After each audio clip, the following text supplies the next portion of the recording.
The lights in the lower section of New Terra Station flickered again, casting long shadows across the metal walls where Lisa Martinez sat holding her daughter Amy close to her chest. The 8-year-old girl had fallen asleep hours ago, her small body trembling even in her mother's arms.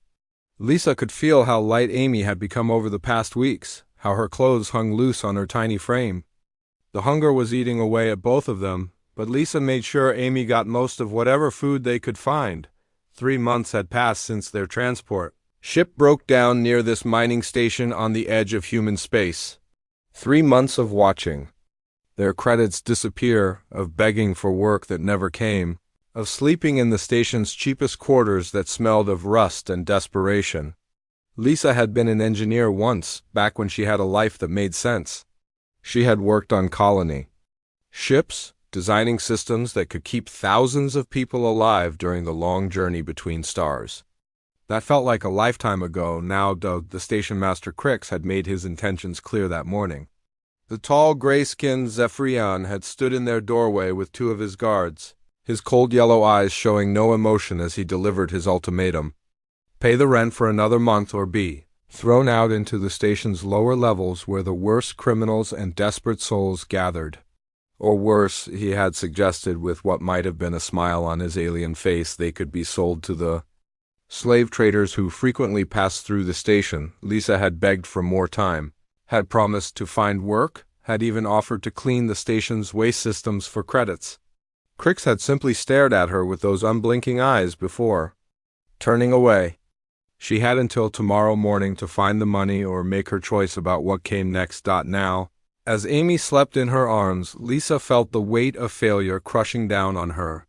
She had failed to protect her daughter, failed to provide for her, failed to get them safely to the inner colonies where they might have had a chance at a real life.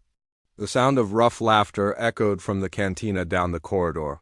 Mixing with the constant hum of the station's life support systems, Lisa had heard the stories about the cantina, about the kinds of people who gathered there. Miners who had been working the asteroid fields for years without seeing another human face. Traders who carried cargo that no one asked questions about. Mercenaries who sold their services to whoever paid the most. It was not a place for a woman alone with a child, but it was also where she might find the one person who could help them. Captain Jake Morrison was supposed to be different from the others. The story said he had been a soldier once, had fought in the war against the Corvani raiders that had terrorized the outer colonies for decades. Now he ran cargo between the frontier worlds, carrying supplies and people who needed to disappear. For a while, he was human, which mattered more than Lisa wanted to admit. Most of the other species she had encountered at the station looked at humans like they were curiosities at best, or prey at worst. Lisa had been watching Jake for weeks, trying to work up the courage to approach him. She had seen him in the cantina, always sitting alone at a corner table where he could watch the room. He was older than her, maybe 40, with short brown hair that was starting to show gray at the temples. He dressed simply in a worn leather jacket and dark pants, but there was something about the way he carried himself that made even the roughest miners give him space. The problem was that Lisa had nothing to offer him. No money, no valuable skills that he needed, no connections that might be useful. All she had was herself, and the thought of what that might mean made her stomach twist with shame and fear. But as she looked down at Amy's pale face, she knew that her own dignity was a luxury she could no longer afford. Lisa gently moved Amy to the narrow bed they shared, covering her with the thin blanket that was all they had left. She smoothed her daughter's dark hair back from her forehead, memorizing the feel of it in case this was one of the last times she would be able to touch her child. Amy stirred slightly, mumbling something in her sleep that sounded like, "Mama?"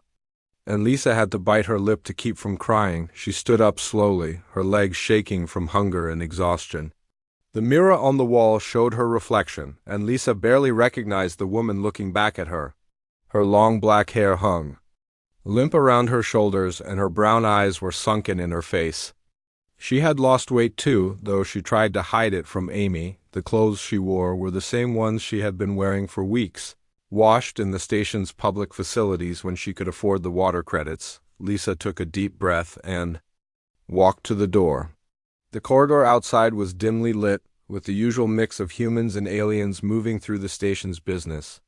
She kept her head down as she walked toward the cantina, trying to ignore the looks and comments from some of the rougher characters, who hung around the lower levels. The cantina was exactly as she had imagined it would be.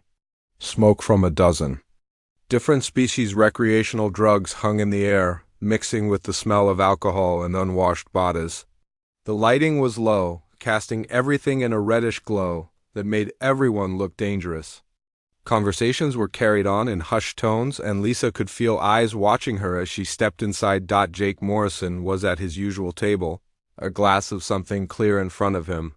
He was reading something on a handheld device, but Lisa could see his eyes move up occasionally to scan the room.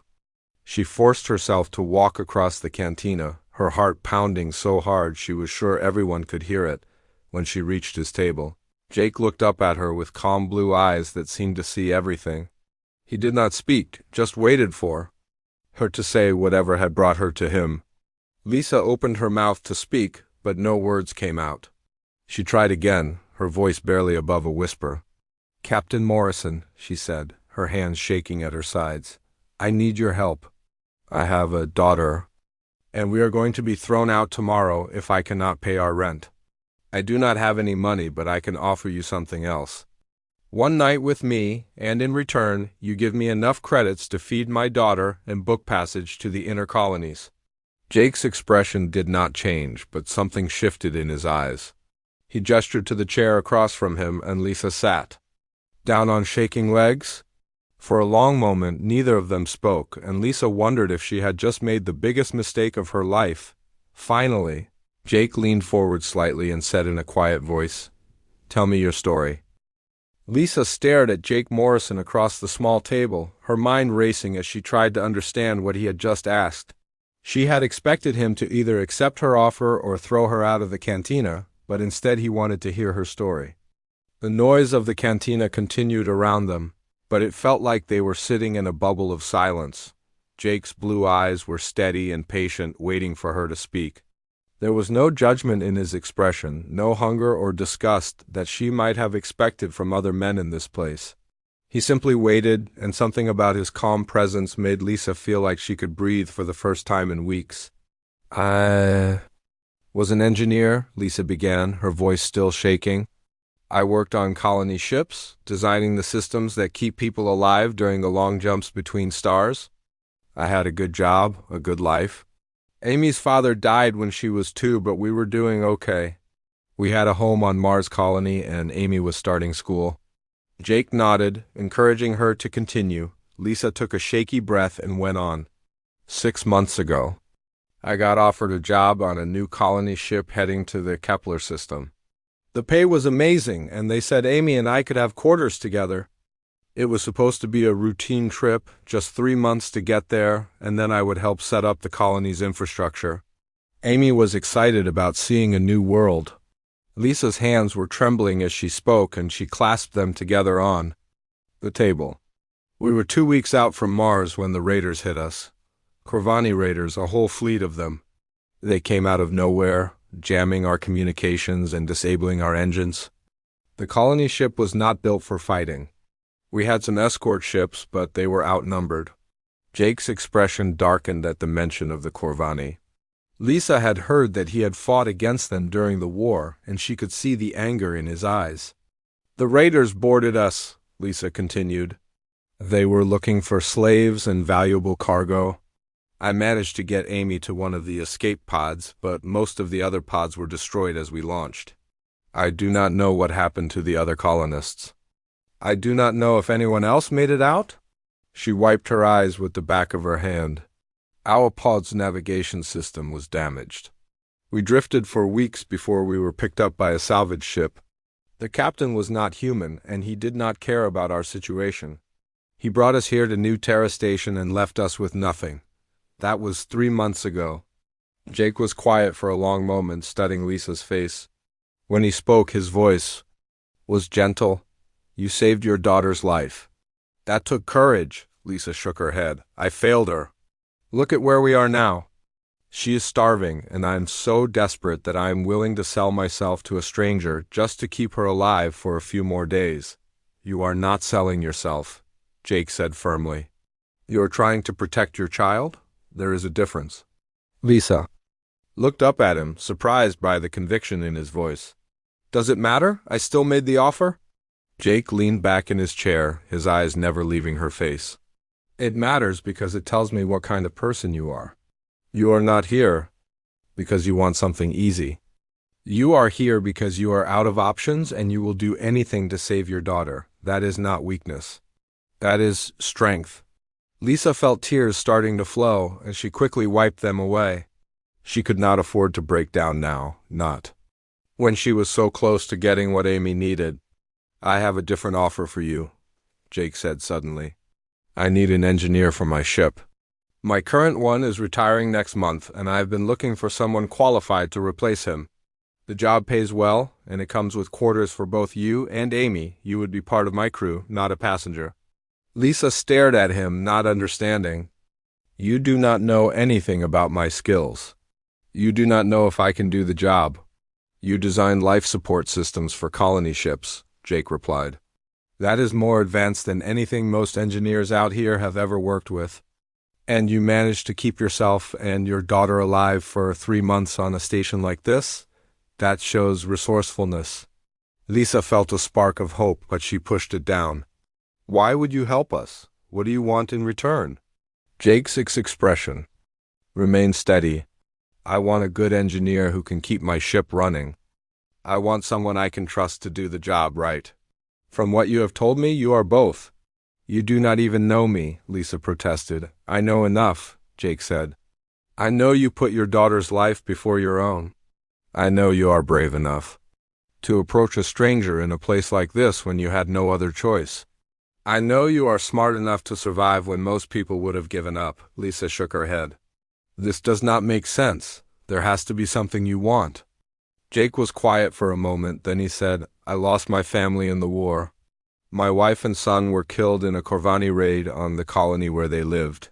I have been alone for 8 years, and I am tired of it. Maybe having you and Amy on my ship will remind me what I am fighting for. The honesty in his voice made Lisa's chest tighten. You do not know Amy. She is just a child. She would be in the way. Children adapt, Jake said. And from what I have seen, your daughter is tougher than most adults. She would have to survive what you have both been through? Lisa felt the hope growing stronger, but she was afraid to believe it. What if I cannot do the job? What if your ship is too different from what I am used to? Jake stood up from the table. There is only one way to find out. Come with me. I want to show you my ship, and I want to meet Amy. If you decide you want the job, we leave tomorrow morning. If not, I will give you enough credits to get by for a while, and you can find another solution. Lisa looked up at him, her heart pounding. Just like that? Just like that, Jake confirmed. But I need to know now. My ship is called the Ranger, and she is docked in Bay 12. Will you come with me? Lisa thought about Amy sleeping in their tiny quarters, about the hunger that gnawed at both of them, about the cold look in Crix's eyes when he had threatened them. Then she thought about the possibility of a real job, of a home for Amy, of a future that did not involve counting credits and wondering where their next meal would come from. She stood up from the table, her legs still shaking but her voice steady. Yes, I will come with you. Lisa stood in the engine room of the Ranger, her hands moving quickly over the control panels as she made adjustments to the ship's systems. It had been 2 weeks since Jake had offered her the job, and she was still amazed by the technology surrounding her. The ship was unlike anything she had worked with before, combining military-grade systems with civilian modifications that made it perfect for the kind of work Jake did. Amy was sitting nearby, watching her mother work with wide eyes. The little girl had recovered quickly once she started eating regular meals, and her curiosity about the ship was endless. She asked questions about everything, from the artificial gravity generators to the holographic displays that showed the ship's status.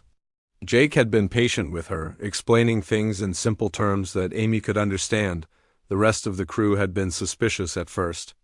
There was Pete, the pilot, who had been flying with Jake for 3 years. Maria, the medic, who also handled communications. And Sam, the security officer, who had served with Jake during the war. They had all wondered why Jake had brought a woman and child aboard their ship. But Lisa's skills had quickly proven her worth. The ship's previous engineer had left detailed notes about the Ranger systems, but Lisa had already found ways to improve them. The human technology was more flexible than what most other species used, and Lisa knew how to push it to its limits. She had increased the engine efficiency by 12% and improved the shield generators to handle more power. Without overheating, Jake walked into the engine room, his expression serious. "We have a job," he said. "Emergency medical supplies need to get to Haven Colony. They are under attack by Corvani raiders, and their medical facilities are running out of supplies." Lisa looked up from the control panel she was working on. "How long do we have?" "The colony's defenses can hold for maybe 3 days," Jake replied. "The problem is getting there. The fastest route goes through the Kelroth Nebula, but no one flies through there. The energy discharges destroy navigation systems and engines." Lisa had heard about the Kelroth Nebula. It was a massive cloud of gas and energy that made most ships useless. The electrical storms inside were so powerful that they could fry any electronic system that was not properly shielded. Most species avoided it completely, taking the long way around that added weeks to any journey. "What if we could make it through?" Lisa asked. "What if human technology could handle the nebula?" Jake looked at her with interest. "What do you mean?" Lisa moved to the main display screen and pulled up the ship's technical specifications. Human technology was designed for Earth, right? Earth has a chaotic electromagnetic environment compared to most worlds. Lightning storms, solar flares, magnetic field fluctuations. We built our systems to work in that kind of chaos. She pointed to the engine readings. "Look at these power conduits. They have redundant pathways and adaptive circuits. If one route gets damaged, the system automatically switches to another. Most alien technology is designed to work perfectly in perfect conditions. Human technology is designed to work when everything is going wrong." Jake studied the display, his expression thoughtful. "You think we could modify the ship to handle the nebula?" "I think we already can," Lisa said. "The shielding is military grade, designed to handle enemy weapons. The navigation system has backup sensors and manual controls. The engines have multiple power sources and fail-safe systems. We just need to adjust the parameters." Amy looked up from where she was playing with a small toy Jake had given her. "Mama, are we going to fly through the scary cloud?" Lisa knelt down next to her daughter. "It might be dangerous, sweetheart. But there are people who need help, and we might be the only ones who can get to them in time." Amy nodded seriously. "Then we should help them." Jake smiled at the little girl's response. "What do you need to make the modifications?" Lisa was already moving toward the tool storage. "Give me 6 hours. I need to recalibrate the shield generators and adjust the navigation sensors.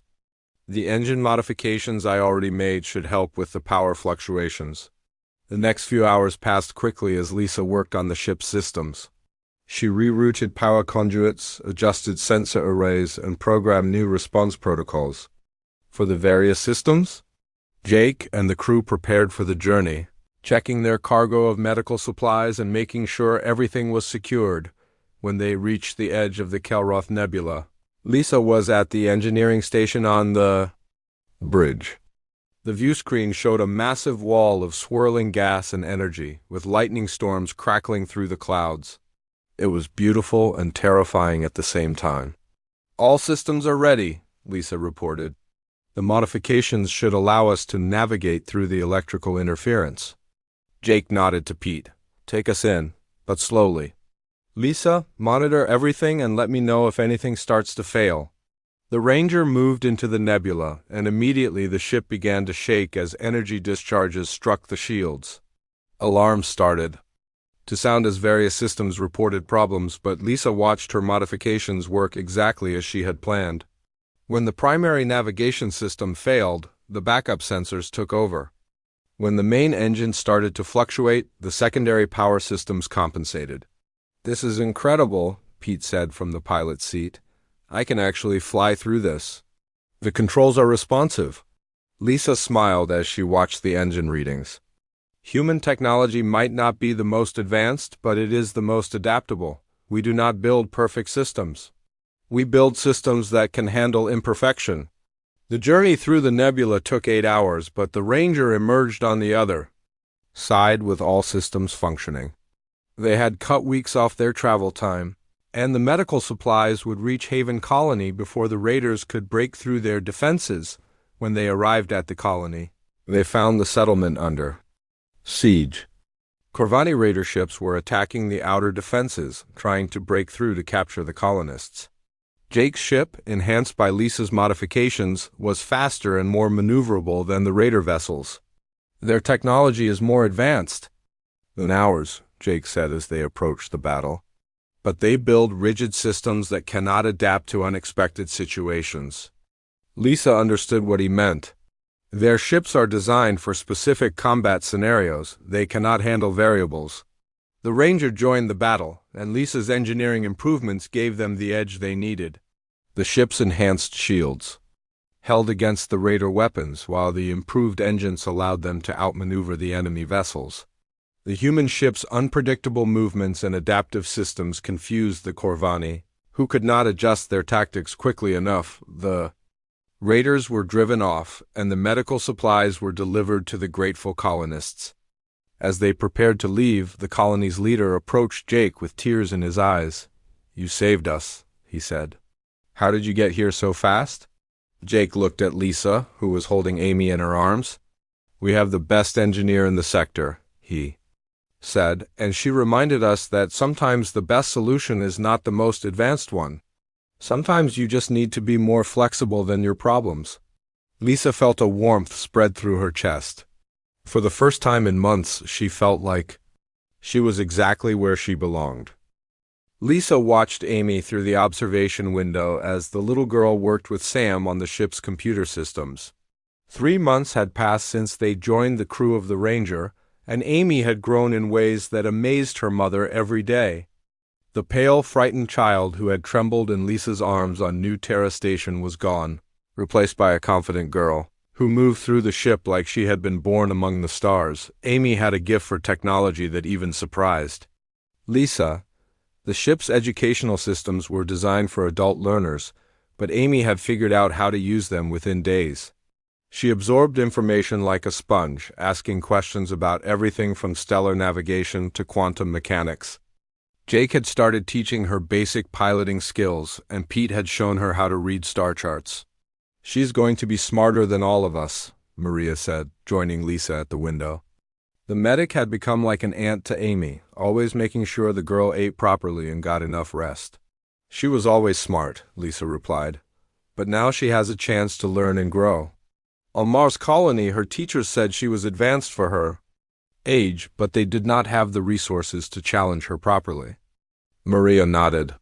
"Jake has been talking about setting up a proper workshop for her. He thinks she has the potential to be an engineer like her mother." Lisa smiled at the thought. "She might be even better than me. She does not have the limitations I learned in school." She thinks about problems differently. The past 3 months had been the happiest of Lisa's life since her husband died. The Ranger had become more than just a ship. It had become a home.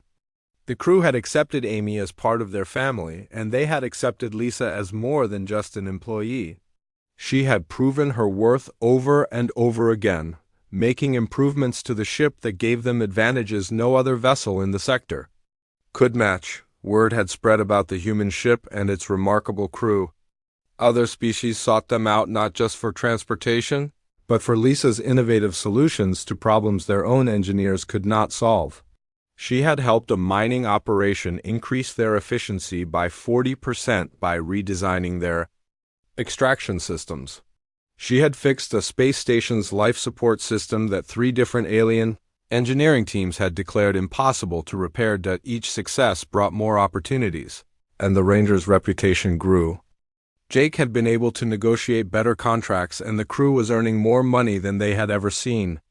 But more importantly, they were making a difference in the lives of the people they helped. Lisa had also noticed changes in herself. The desperate, frightened woman who had approached Jake in the cantina was gone. In her place was someone confident and capable, someone who knew her worth and was not afraid to demand respect. She had found her voice again, and she used it to defend her ideas and her crew. Jake had been a big part of that transformation. He treated her as an equal, valuing her opinions and trusting her judgment.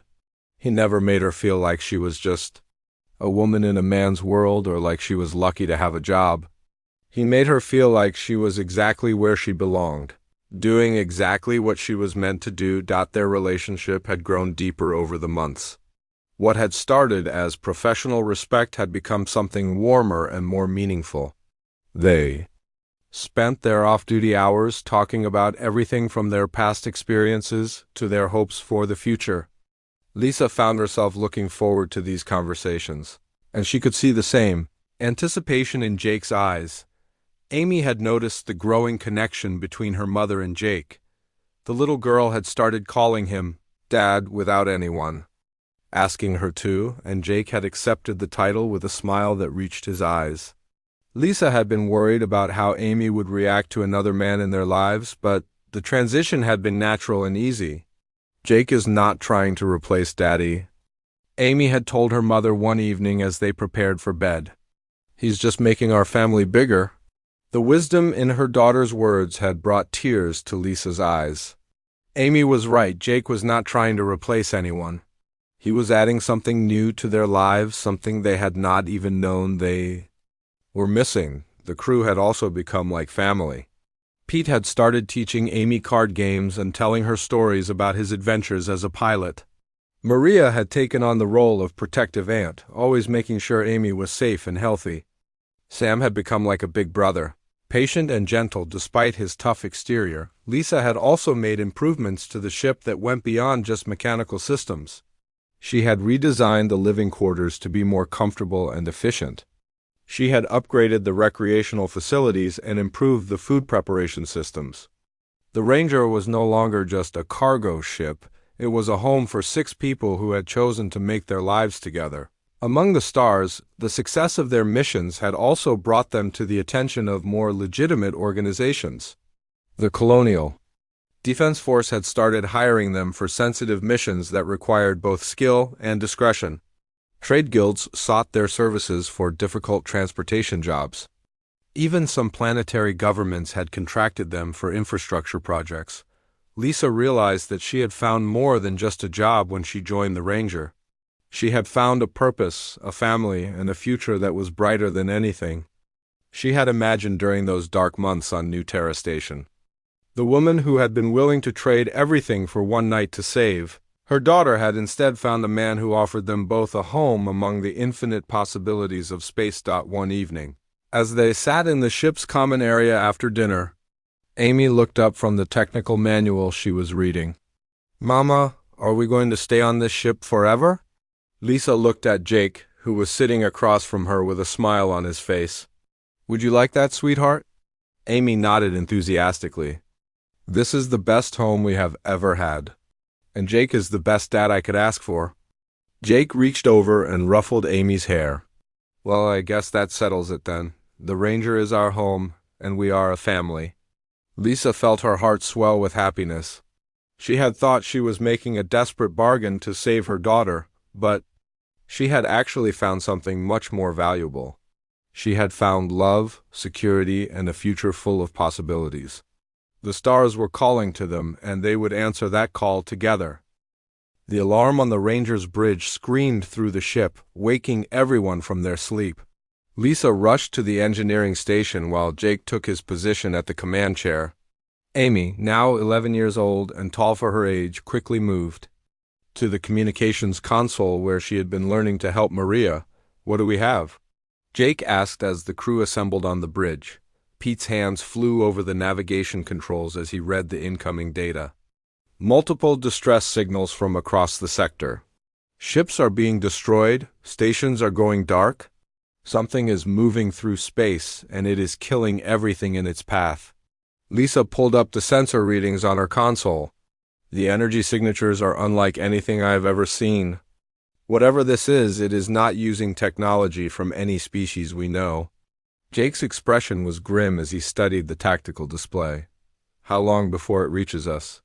At its current speed, maybe 6 days, Pete replied. But Captain, it is not. Just moving randomly. It seems to be targeting populated systems first. Amy looked up from the communication station, her young face serious beyond her years. I am getting transmissions from the Coalition Council. They are calling for an emergency meeting of all available ships. The Coalition Council was a loose alliance of different species that governed the outer colonies.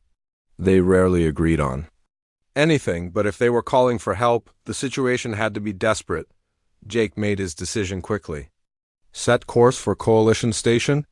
We need to find out what we are dealing with. The journey to Coalition Station took 2 days, and during that time, more reports came in. Entire star systems were being wiped out by something that moved through. Space like a plague? The few survivors who escaped described massive machines that appeared from nowhere, destroyed everything in sight, and then vanished just as quickly. When the Ranger arrived at Coalition Station, they found hundreds of ships, from dozens of different species. The station's docking bays were full, and ships were anchored in space around the massive structure. Lisa had never seen so many different types of vessels in one place. The emergency council meeting was held in the station's largest conference room. Representatives from every major species were present, along with military commanders and civilian leaders. Jake, Lisa, and Amy were allowed to attend because of their reputation for solving impossible problems. The briefing was terrifying. Admiral Vex, a tall Andromedian with silver skin, stood before a holographic display showing the path of destruction across the sector. We have identified the threat, he said in his mechanical voice. It is an ancient artificial intelligence, created by a race that died out millions of years ago. The AI has awakened and decided that all organic life is a threat to the universe. The hologram showed images of the AIS machines, sleek, dark vessels that seemed to absorb light itself.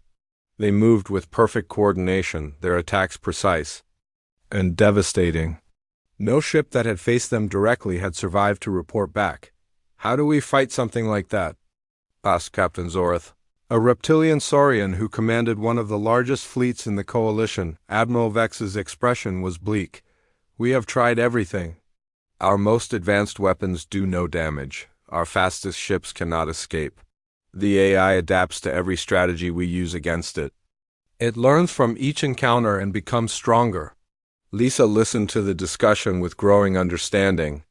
The other species were talking about the AI like it was an enemy to be defeated in battle. But that was not how artificial intelligence worked. The AI was not just a weapon, it was a thinking machine that could process information and adapt to any threat. What if fighting it is the wrong approach? Lisa said, standing up from her seat. The room fell silent as hundreds of alien eyes turned to look at the human engineer. Admiral Vex tilted his head with curiosity.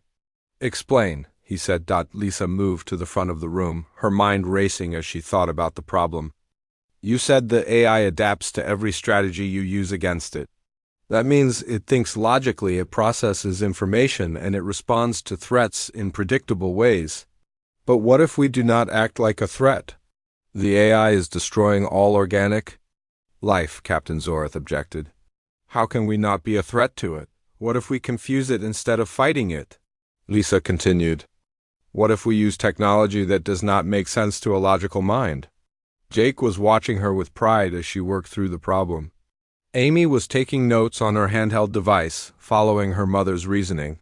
Human technology, Lisa said, turning to address the room. Our systems are not perfect.